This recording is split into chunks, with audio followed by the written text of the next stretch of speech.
poniendo todas las cosas delante de ti, Señor. Padre, que se hable lo que el Espíritu Santo, Señor, en tu corazón, Padre, que se hable lo que el Espíritu Santo quiera, Señor. Tú, Padre, cierra mi boca si son palabras de hombre, Señor. Y en esta hora abre nuestro entendimiento a la revelación de la palabra que tú quieres, Señor. En el nombre de Jesús, Señor, guárdanos. Amén y amén. Muy bien, hermanos. Había un tema que a mí me estaba llamando mucho la atención a lo largo de unos 15 días. Y era en función a cómo es el corazón de un adorador. Porque hemos hablado, mucho se habla de la adoración, mucho se habla del adorador, de los tiempos del Apocalipsis, de la casa de oración que contiende en contra de la casa de Dios. Y bueno, aquí hay que entender mucho que hay una gran diferencia entre lo que uno adora con la boca y lo que uno adora con el corazón. Amén. Y son situaciones completamente distintas, porque quizá podamos todos los domingos tener un propósito de cantar y gozarnos y alegrarnos y cantar con nuestra boca, pero el corazón también, muy amable, muchas gracias, también el corazón canta y el espíritu, nuestro espíritu también es el que se alegra y es el que se goza y es el que interpreta. Entonces hay una función doble en lo que pueda cantar el alma y lo que canta también el espíritu. Amén. ¿Pero por qué es esto? Obviamente sabemos que en Juan 4:24 dice que el Señor está buscando ¿qué? Adoradores que le adoren en espíritu y en verdad. O sea, conocida el versículo. Pero realmente, en verdad, tiene una función que habla de intimidad. Hay una función en cuanto a qué tanto queremos adorar en intimidad. Y yo se lo voy a decir en base a un testimonio.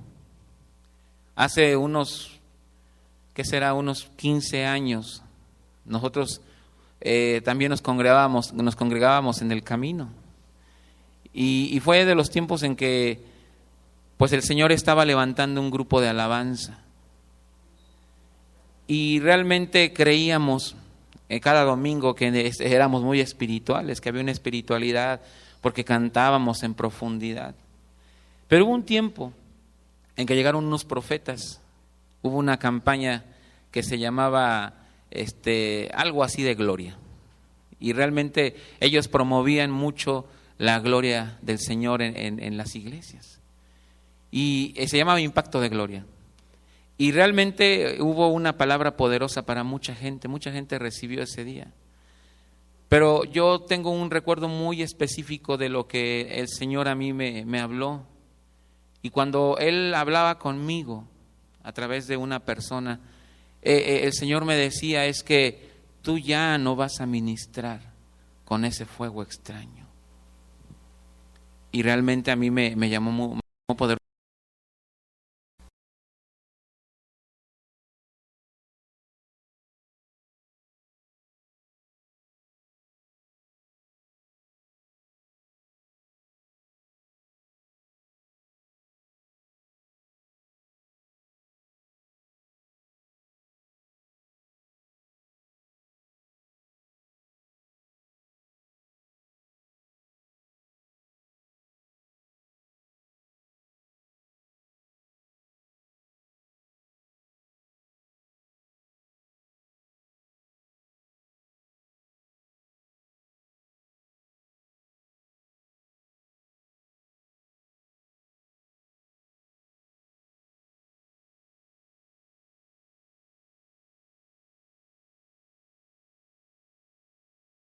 Fuego, Congreso del Fuego, o sea, y muchos congresos de fuego. Pero lo realmente impactante fue cuando yo viendo los carteles, el Señor me habla y me dice, es que tú no sabes que muchos fuegos hubo y yo no estuve en ninguno de ellos. Esto realmente impactó mi vida, porque tuve que entender que hay muchas situaciones de las que habla la boca y lo que el corazón expresa. Por eso el Señor busca verdaderos adoradores que le adoren, dice en espíritu y en verdad, pero es en espíritu y en intimidad. Porque hay que tener una conexión con el Señor total. Yo creo que Él creó a sus hijos y a sus hijas para que le adoraran. Amén. Y aquí Él también estableció una diferencia entre lo que fue alabanza y adoración. Y la alabanza es una manifestación, aquí lo veíamos.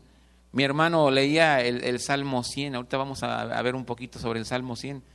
Pero aquí cantábamos que había una fiesta y realmente expresamos en la alabanza las cualidades de Jesús. Amén, ¿está usted conmigo? Pero en la adoración es cuando expresamos quién es Él. En la adoración es como la analogía del esposo y la esposa. El esposo cuando quiere alabar a su esposa, pues ¿qué dice? Es que es diligente, es prudente, es sabia. O sea, empezamos a hablar de las cualidades de la esposa. Pero cuando estamos a solas con ellas, ya no hablamos de eres diligente, o sea, hablamos otro lenguaje. Es un lenguaje más profundo, más íntimo. Y la adoración es precisamente hablar el lenguaje de la intimidad con el Señor. Porque el Señor es Dios celoso. Y Él no nada más quiere lo que canta su boca, sino lo que expresa su corazón. Entonces, nosotros tenemos que entrar siempre con acción de gracias. Habla su Biblia en el Salmo 104. Lo decía Carlos ahorita al inicio. Abra su Biblia en el Salmo 100 y lo empezó a leer.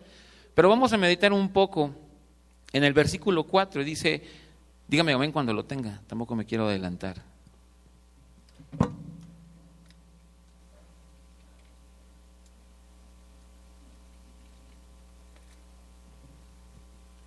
Y bueno, yo lo tengo así: entrad por sus puertas con acción de gracias, por sus atrios con alabanza, alabadle, dice alabad y bendecid su nombre. Bendecid su nombre, alabad y bendecid, alabad y bendecid. Y esta es la llave que realmente nos da la posibilidad de entrar en los atrios de nuestro Dios. No podemos estar tocando la puerta a ver quién nos abre. Cuando alabamos, nosotros dice que tenemos que bendecir el nombre del Señor. ¿Sí? Por eso Satanás ya no está en el cielo. Porque él no bendijo, él ya no quiere darle la exaltación al Señor. Sí, pero esto nosotros lo tenemos que declarar. Usted sabe que cuando los judíos oran, ellos oran siempre bendiciendo al Señor, siempre bendicen al Señor. Nosotros cuando hacemos la oración de los alimentos, siempre decimos, Señor, bendice los alimentos, bendice lo que vamos a tomar, bendice a la viuda, al pobre, al huérfano, al menesteroso. Pero los judíos siempre están bendiciendo el nombre del Señor. Y antes de bendecir cualquier cosa, bendicen el nombre. Entonces, ellos saben que cuando bendicen el nombre de su Dios, entonces van a tener una provisión sobrenatural de Él. ¿Estamos hasta aquí bien? Vaya por favor a Génesis 4, del 3 al 5, por favor. Porque vamos aquí a buscar un poco o a reflexionar un poco acerca de quienes hacían adoración, pero una adoración falsa. Y yo quiero decirle que en los hijos de Dios, dentro del pueblo de Dios, puede existir la adoración falsa. Y la adoración falsa se funda en la desobediencia. Cuando no hay obediencia al precepto de la palabra, entonces empieza a haber una adoración falsa. ¿Por qué? Porque estamos siendo desobedientes a esto. Amén. Dice, y aconteció, andando el tiempo, que Caín trajo el fruto de la tierra, una ofrenda a Jehová, y Abel también trajo de los primogénitos de sus ovejas, de lo más gordo de ellos, y miró Jehová con agrado a Abel y su ofrenda, pero no miró con agrado a Caín y a su ofrenda suya. Y se ensañó Caín en gran manera y decayó su semblante. ¿Qué traían los dos? Ofrenda. Nada más que uno lo trajo conforme al corazón de Dios, conforme al precepto, y el otro lo trajo conforme a su propio precepto. Los sacrificios del Antiguo Testamento hablaban acerca de la adoración. Y obviamente cada sacrificio representaba una acción de gratitud. Por eso cuando estamos en los tiempos de adoración, no nada más colegiados, no nada más colectivos, sino personales, aquí hay que traer una ofrenda. Aquí hay que ver nada más qué tipo de ofrenda estamos trayendo. Hay muchas situaciones con respecto a cómo me siento, ¿no? Es que hoy no ando en sintonía. Es que hoy no ando en onda, no me siento en el río del Espíritu. Y es que hoy no quiero levantar las manos, estoy cansado. Pero implica un sacrificio. Y cuando implica un sacrificio, entonces sabemos que al Señor le agradará. Fíjese, hay una diferencia en cómo trajeron las ofrendas a Dios uno del otro. Obviamente, la ofrenda que dio Caín es una adoración, y fue una adoración del corazón.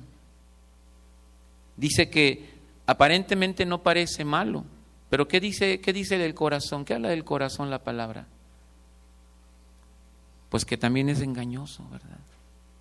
La palabra habla que a veces podemos traer ofrendas de nuestro corazón, pero no siempre son las ofrendas que al Señor le agradan.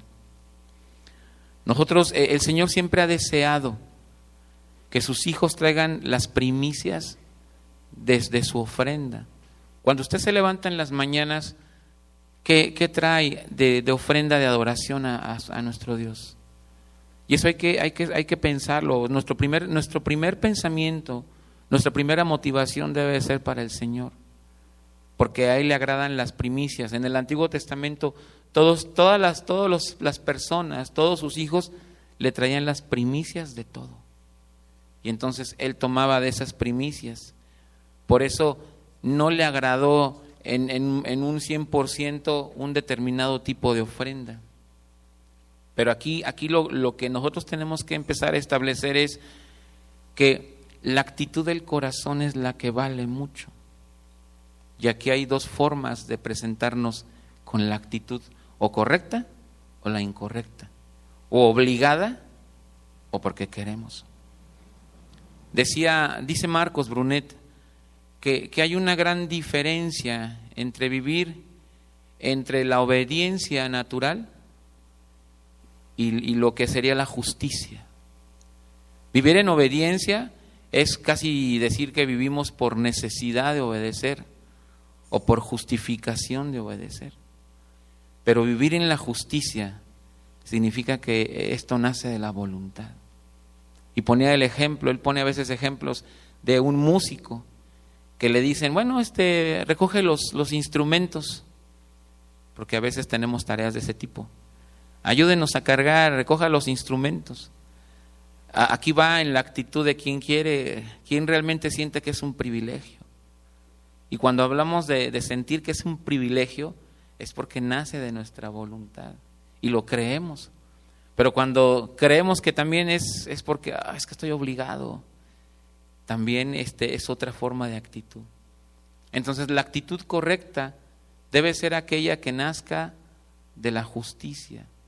¿Por qué? Por cuanto es agradable al Señor, por cuanto es porque estamos convencidos de cuando adoramos, no de que cuando me sienta bien, no de que cuando me sienta fluido o me sienta en el río.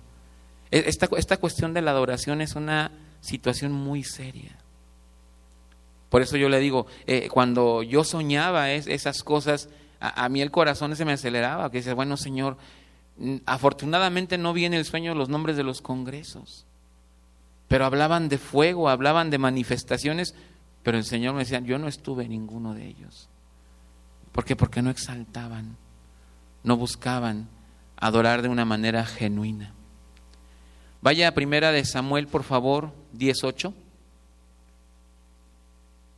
Y vamos a ver también cómo podemos tener un mal enfoque acerca de lo que es traer las ofrendas a nuestro Dios. Y aquí hay una enseñanza de Saúl.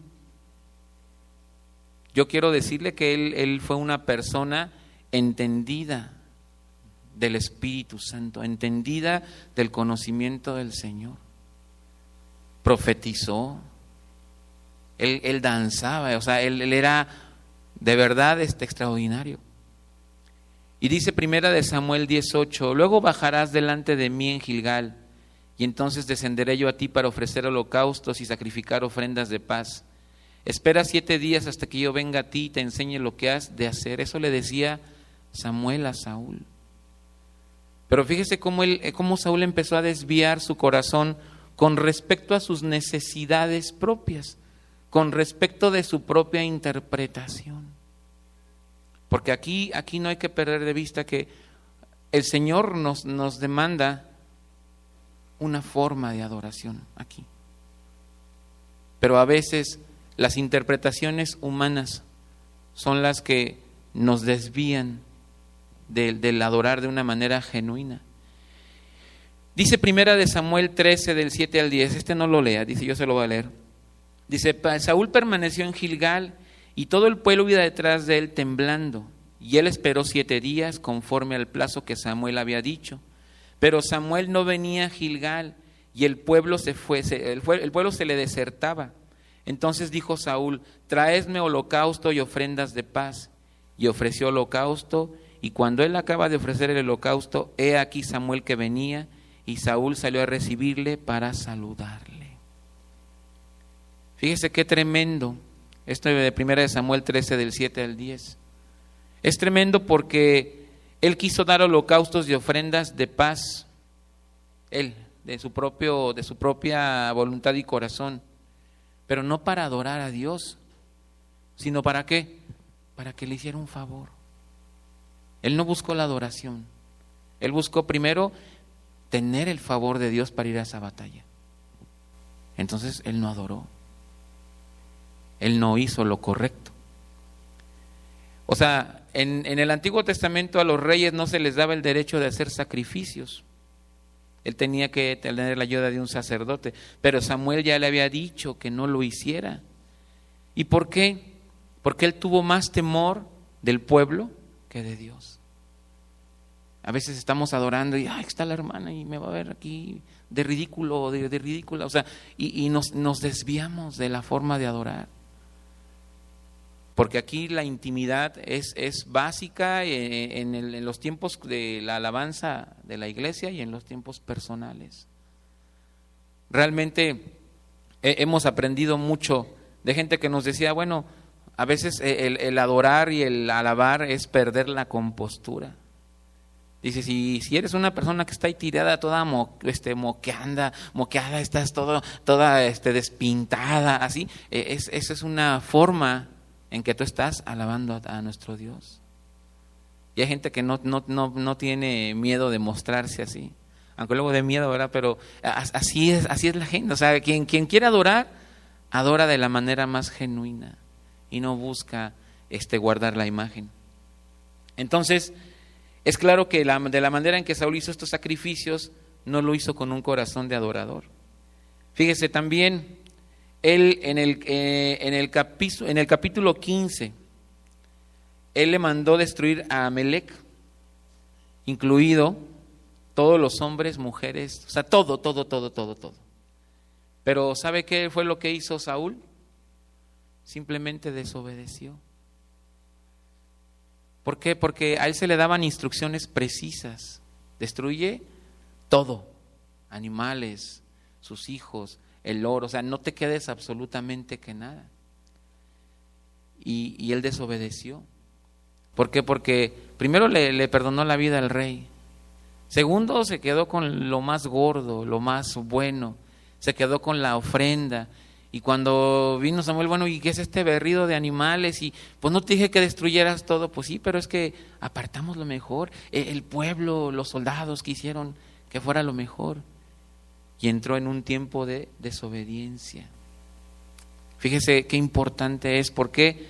Porque en el pueblo, en este pasaje específicamente, Samuel le dice a Saúl que es un mandato de Dios, pero no le dice de Jehová nuestro Dios, le dice es un mandato de Jehová tu Dios. Y aquí hay que entender que cuando el mandato es de Jehová tu Dios, es porque es una orden personal.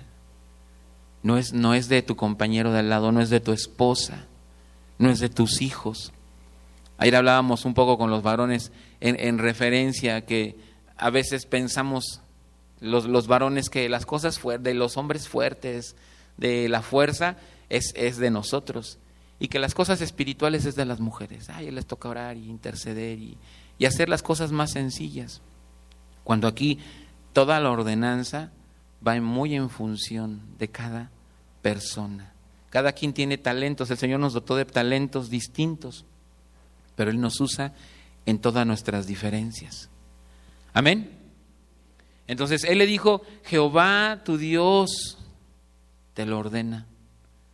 Entonces, obviamente, Saúl siempre sirvió para sí mismo. Fíjese, vaya a su Biblia, primera de Samuel 15, del 22 al 23. Y va a ver cómo le reprende Saúl a Samuel. Porque ya estaba, ya no nada más era una, ya eran varias. O sea, desobediencia en desobediencia. Y pareciera que toda la ordenanza que estaba recibiendo Saúl, pareciera que la estaba tergiversando.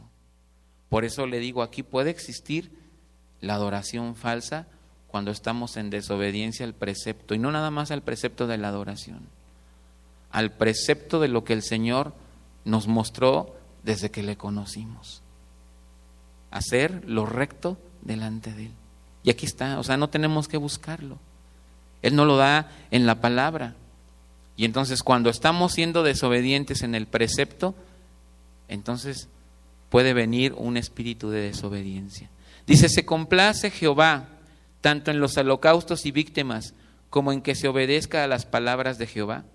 Ciertamente el obedecer es mejor que los sacrificios y el prestar atención que la grosura de los carneros, porque como pecado de adivinación es la rebelión y como ídolos e idolatría la obstinación.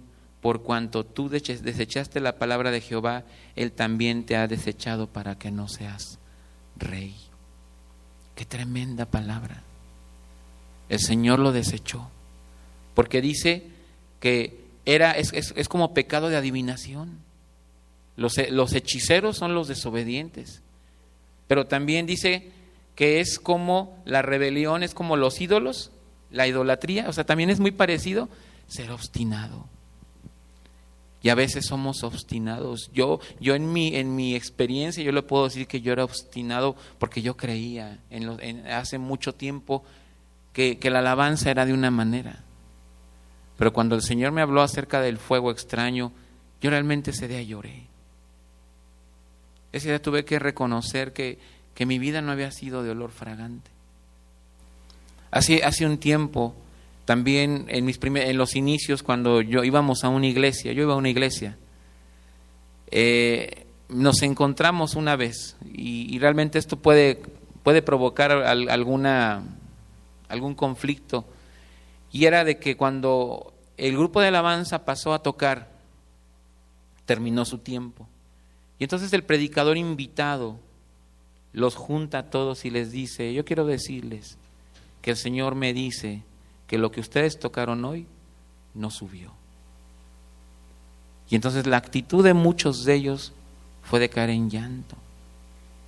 Algunos otros me dirían, no, pues es que ¿quién puede decir que un hombre tiene el factor a su favor o tiene la razón a su favor? Yo no sé. Si él no hubiera tenido razón, no habría habido personas de ese grupo de alabanza caído de rodillas y llorado, pidiendo perdón. Entonces yo creo que sí, esa era palabra del Señor, porque no fue uno, fueron casi todos los que llorando pedían perdón al Señor. Y esto nos habla de que entonces el Señor puede llegar a desechar nuestra oración, puede llegar a desechar nuestra alabanza, puede llegar, nuestra adoración no puede subir delante de Él, por cuanto no hemos puesto delante de Él situaciones causadas por la desobediencia. Y no es que usted sea desobediente de manera, ¿cómo le diré?, de manera consciente. Quizá hay muchas situaciones de la desobediencia que son por omisión. Somos omisos y a veces la omisión se vuelve pecado. ¿Por qué? Porque se vuelve obstinación.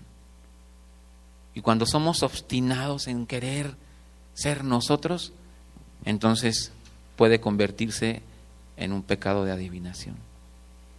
Pero bueno, también vamos a tomar cuál fue el efecto que tuvo el hecho de que el Señor levantara un nuevo rey. Le voy a pedir por favor que abra su Biblia en Primera de Crónicas 17.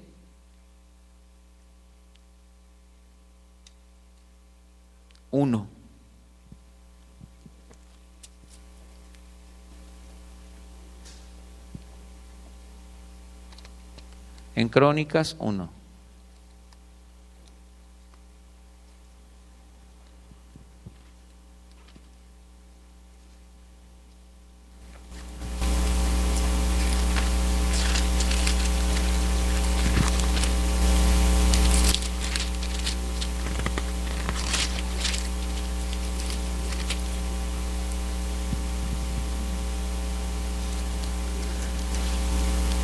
¿La tiene? Muy bien. Y dice la palabra en el libro de Crónicas,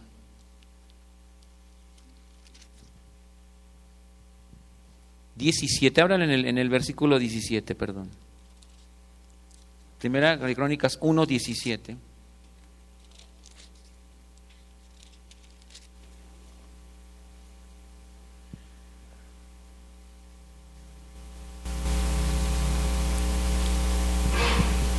Y dice, David ocupaba ya el trono en su palacio cuando le dijo al profeta Natán, mírame aquí entronizado en un palacio de cedro, mientras el arca del pacto del Señor está debajo de unas cortinas.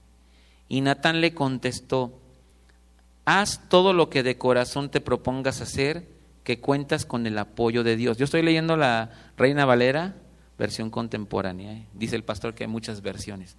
Pero esta es la contemporánea, se me hace de un lenguaje más agradable. Esa misma noche la palabra vino a Natán y le dijo, ve y dile a mi siervo David que yo el Señor he dicho, no serás tú quien me edifique casa para que la habite. Qué tremendo.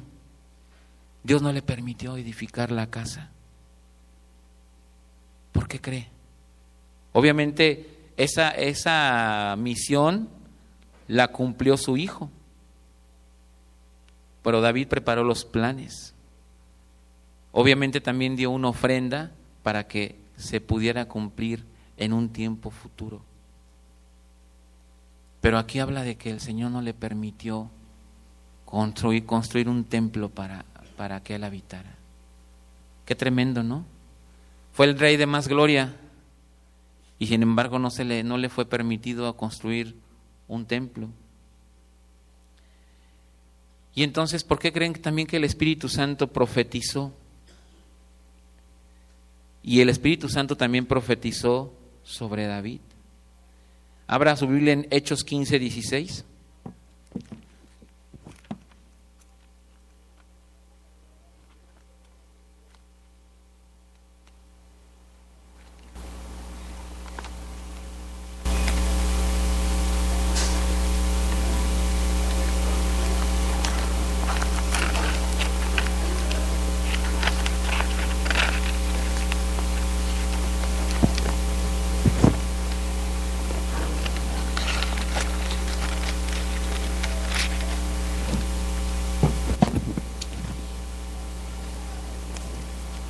Y dice así, y después de esto volveré y reedificaré el caído tabernáculo de David, repararé sus ruinas y lo volveré a levantar.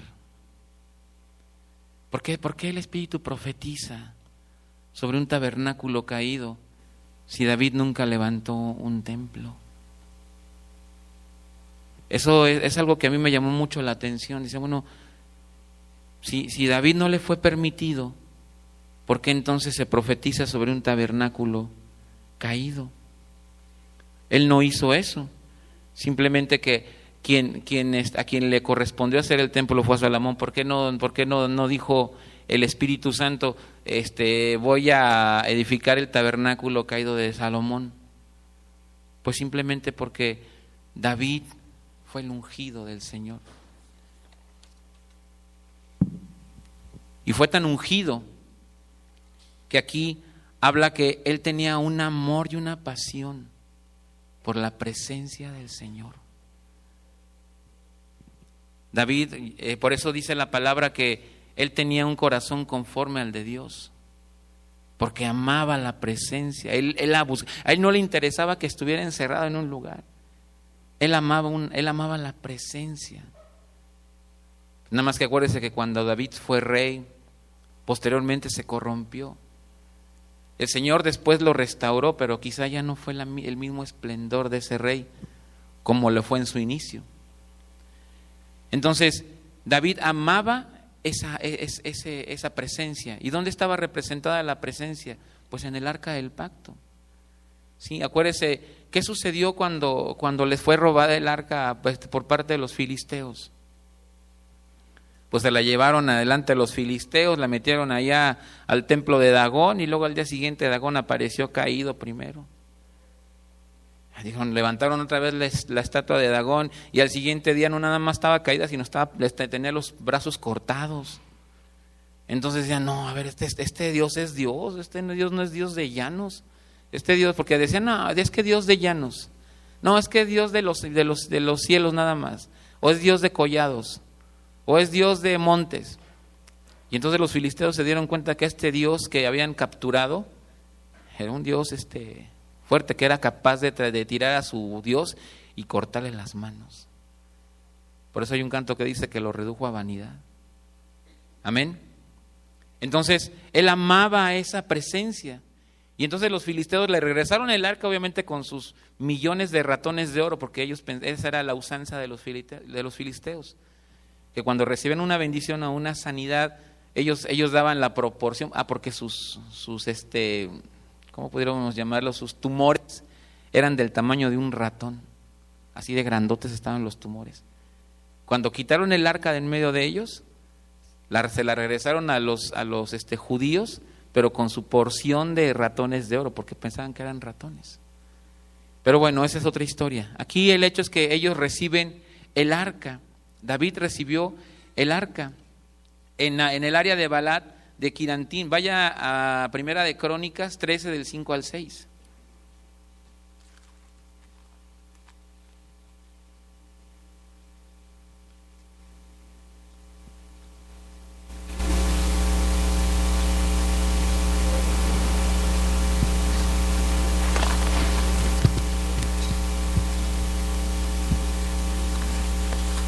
Pero a mí sí se me da la velocidad, pero hoy no sé por qué la tengo como que atrofiada.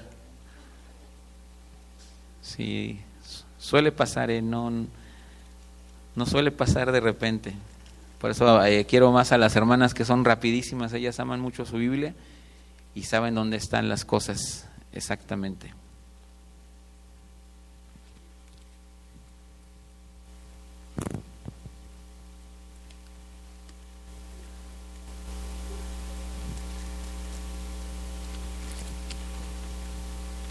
No se me desespere.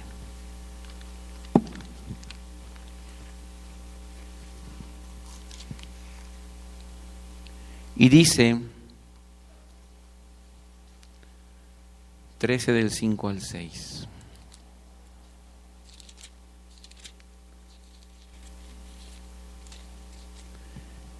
Entonces David reunió a todos los israelitas desde Sigor de Egipto hasta la entrada de Hamat, para que trasladaran el arca de Dios desde Kiriat Jearim.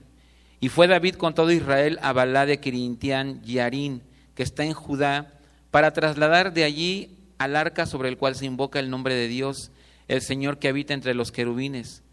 Desde la casa de Abinadab llevaron el arca de Dios en un carro nuevo, y Uzá y Abijó guiaba el carro. Fíjese qué curioso. David amaba tanto el arca que se le olvidaron 2, 3 cosas. Primera, que el arca no iba en un coche. El arca tenía que ser cargada por levitas. Pero él era tanta la alegría que le daba recuperar el arca que dijo, no, sobre el coche, y ahí iba el coche dando tumbos. También la tradición decía que cada 6 pasos había que hacer un holocausto. Hicieron como alrededor de unos, no le miento, unos 7,000, 8,000 holocaustos a lo largo del camino. 6 pasos, holocausto. 6 pasos, holocausto. Pero en un coche.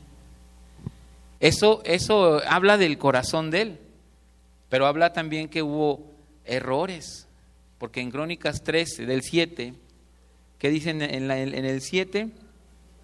Llevaron el coche llevaron el arca en un coche, ¿verdad? Vamos al 12, por favor, en la misma Crónicas 13, pero de ahora a partir del 12.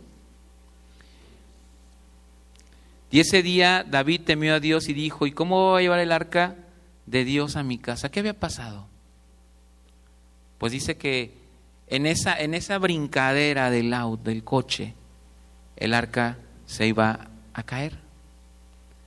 Y entonces una persona llamada Usa dijo, no, yo no, ¿cómo cree que se va a caer? Y entonces le puso la mano, y en el momento en que le puso la mano, cayó fulminado.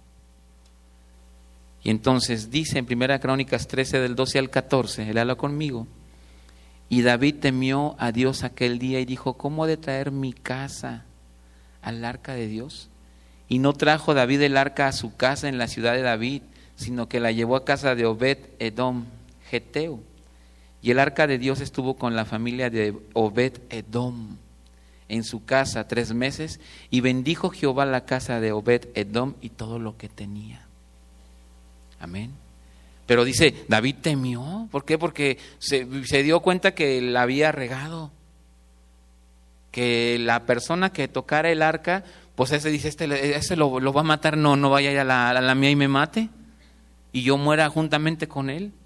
Y entonces dijo, bueno, pues vaya, que se vaya con Obed-Edom. Y entonces yo me imagino, pobre Obed-Edom, dijo, híjole, pues venga, Señor, te recibo. O sea, yo no sé qué pensó él cuando recibió el arca, pero entró a su casa.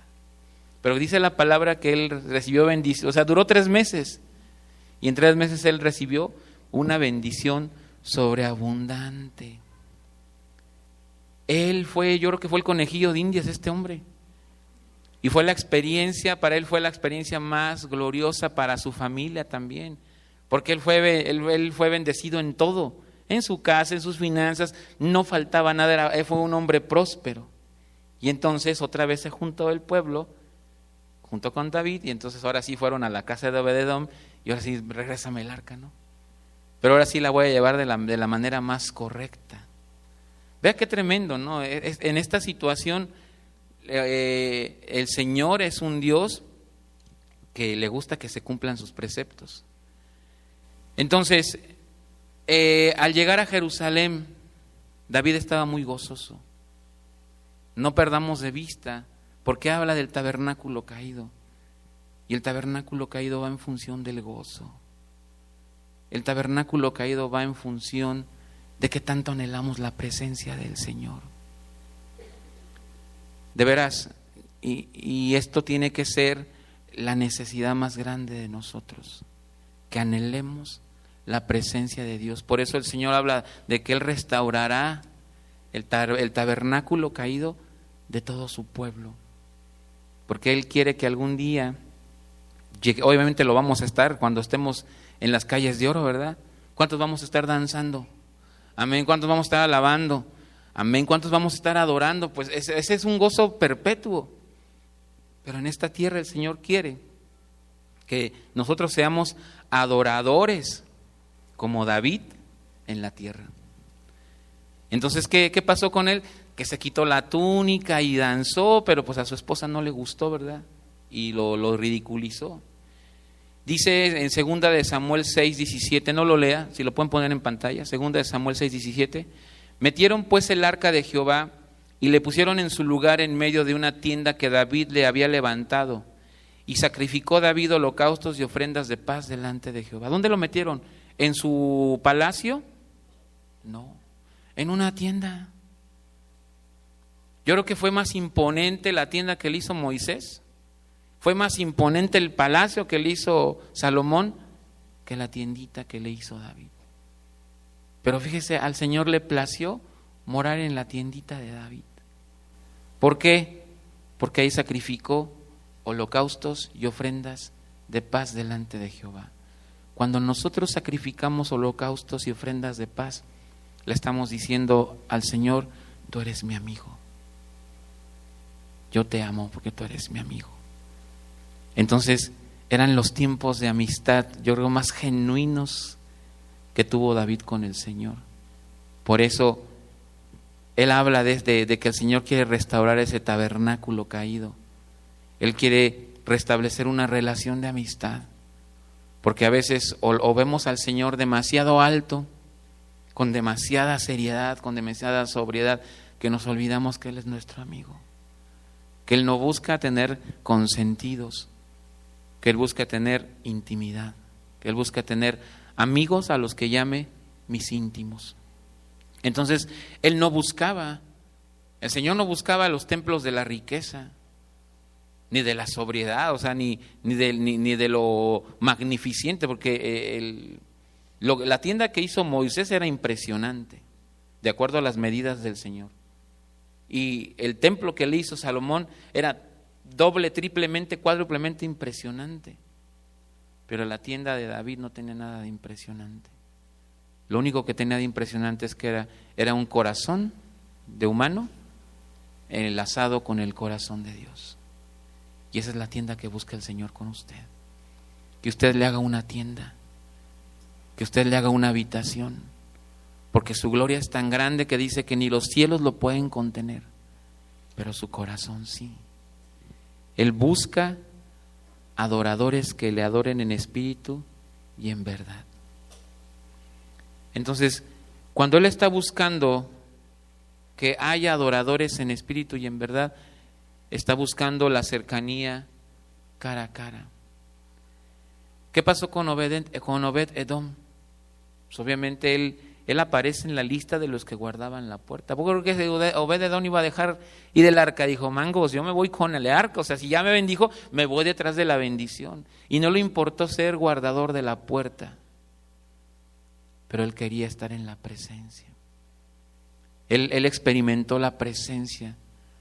Por eso dice el Salmo 84:10, es mejor estar un día en tus atrios, allí afuera de tu puerta, que 1000 años fuera de ella. Él anheló esa presencia.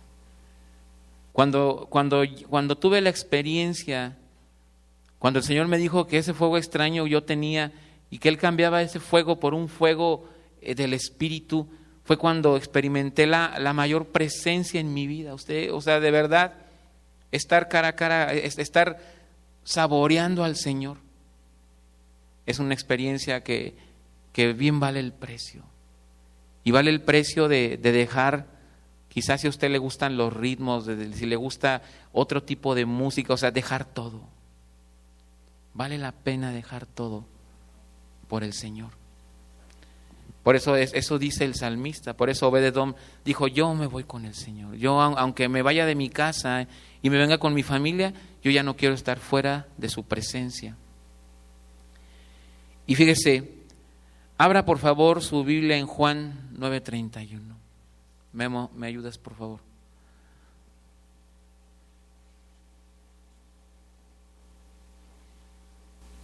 Los únicos que pueden habitar en la casa de Dios no nada más son sus hijos, son los adoradores. Y adorador no es el que canta en la alabanza, adorador no es el que hace un coro, adorador es el que busca la intimidad con Dios.